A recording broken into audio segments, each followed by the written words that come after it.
ஒன்று சொல்லணும், எல்லோரும் யார் கவனிச்சாங்கன்னு தெரியல.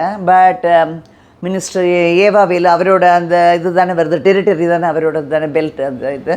அதனால் அவர் வந்து ப்ரெஸ் மீட் கொடுக்குறாரு உதயாநிதியை வச்சுட்டு. உதயாநிதி வாயே திறக்கல, மிச்ச இடத்துல வேகமாக பேசுவார், ஒன்று கூட திறக்கல. அப்படி பேசாமல் இருந்தார். அங்கே கன்சோல் பண்ணியிருக்காரு, கண்டலன்ஸ் பண்ண இடத்துல கன்சோல் பண்ணியிருக்காரு. அதை நம்ம ப்ரெஸ் மீட் அந்த ப்ரெஸ் இது மைக் இருக்காது இல்லையா, அவர் வந்து ஏவாவேலு ப்ரெஸ் மீட் கொடுத்தாரு. அந்த இடத்துல அவர் சொல்கிறாரு, ஏதோ ஒரு ஒப்பிக்கிற மாதிரி சொல்லிகிட்ருக்காரு.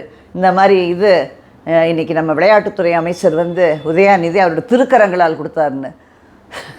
எவ்வளோ கேவலமாக இருக்குது. பஜனை பாடுறது தான் உங்களுக்கு யார் கவனிச்சிங்கன்னு தெரில, தந்தி டிவியில் நான் பார்த்தேன். பட் சொல்கிறேன், அந்த மாதிரி திருக்கரங்களில் கொடுத்தாரு. இந்த மாதிரி ஒரு விஷயத்தை கொடுக்கறது திருக்கரங்கள்னு சொல்லலாம். அது எதுக்கு போய் சேருது? உங்கள் மினிஸ்டர்ஸ்லாம் இது மாதிரி தான் திருக்கரங்களால் கொடுத்தார். திருக்கரங்களால் யாரோட காசு எடுத்து கொடுத்தார்?